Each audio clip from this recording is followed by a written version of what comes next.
এবারের নিট পরীক্ষায় মুর্শিদাবাদে সেরা সাফল্য করে চমক দিয়েছে শামশেরগঞ্জ। রবিবার সেই কৃতি শিক্ষার্থীদের অনুপ্রেরণা দিতে এবং তাদের এগিয়ে নিয়ে যাওয়ার উদ্দেশ্যে সম্বর্ধনা প্রদান করলেন বিধায়ক আমিরুল ইসলাম। রবিবার বিকেলে বাসুদেবপুর মোহনা লজে আয়োজিত হয় এই সম্বর্ধনা অনুষ্ঠান। উপস্থিত ছিলেন শামশেরগঞ্জের বিধায়ক আমিরুল ইসলাম, সভাপতি শহীদুল ইসলাম, পঞ্চায়েত সমিতির সহসভাপতি আনোয়ারা বেগম, ব্লক তৃণমূল কংগ্রেসের অন্যতম নেতা শামিউল হক, রাহুল শেখ, নাজমুল হুদা, রাকিব শেখ সহ এলাকার অন্যান্য শিক্ষক ও বিশিষ্টজনেরা। এদিন শামশেরগঞ্জ ব্লকের বিভিন্ন প্রান্তের মাধ্যমিক, উচ্চ মাধ্যমিকের টপার এবং নিট ও জয়েন্ট এন্ট্রান্স পরীক্ষার কৃতীদের সম্বর্ধনা প্রদান করা হয়। অভিনব আয়োজনে সম্বর্ধনার উদ্যোগকে সাধুবাদ জানান অতিথিবৃন্দ, খুশি অভিভাবক ও ছাত্রছাত্রীরাও। আজকে আমাদের শামশেরগঞ্জ ব্লকের কৃতি ছাত্রছাত্রী যারা নিট মাধ্যমিক, উচ্চ মাধ্যমিক কোয়ালিফাই করেছে তাদেরকে আমরা সম্মাননা প্রদান করলাম। আমাদের এই শামশেরগঞ্জে আপনারা ইতিমধ্যে অবগত হয়েছেন যে 15 জন এখানে নিটে চান্স পেয়েছে। সেই সমস্ত কৃতি ছাত্রছাত্রী যারা শামশেরগঞ্জের মুখ উজ্জ্বল করেছে,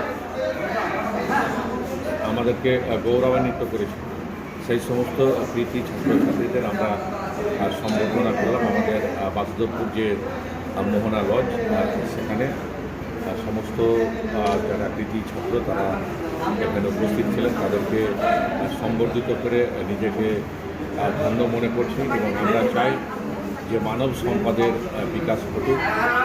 মানব সম্পদের বিকাশ না ঘটলে সমাজের উন্নয়ন কখনো সম্ভব নয়। একটা সমাজ যেমন এগিয়ে যেতে পারে না, তেমনি দেশ এগিয়ে যেতে পারে।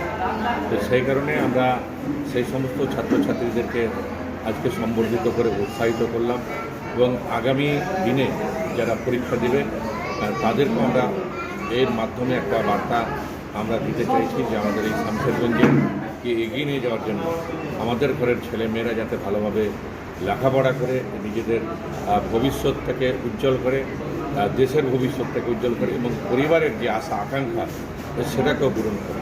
আমরা সেই উদ্দেশ্য নিয়ে আমরা কিন্তু আজকের এই সম্বর্ধনা করলাম এবং আমাদের এই সম্বর্ধনা অনুষ্ঠানে যেমন কৃতি ছাত্রছাত্রীরা উপস্থিত ছিলেন, তেমনি আমাদের এলাকার বিশিষ্ট শিক্ষাবিদ থেকে শুরু করে, শিক্ষানুরাগী থেকে শুরু করে, ব্যবসায়ী থেকে শুরু করে, ডাক্তার থেকে শুরু করে সর্বস্তরের মানুষ কিন্তু উপস্থিত ছিল এবং উপস্থিতি আমাদেরকে আরও অনুপ্রাণিত করেছে যাতে আমরা এইরকম অনুষ্ঠান আগামী দিনেও আমরা করতে পারি এবং আমাদের ঘরের ছেলে মেয়েদেরকে আমরা উৎসাহিত করতে পারি। তাদের উপস্থিতি এবং তাদের সুপরামর্শ আমাদেরকে আগামী দিনে অনুপ্রাণিত করবে, শামশেরগঞ্জকে এগিয়ে যেতে সাহায্য করবে। এটি আজকে কতজন ছাত্রছাত্রীকে সম্বর্ধনা দেওয়া হলো? 24 জন ছাত্রছাত্রীকে আমরা আজকে সম্বর্ধনা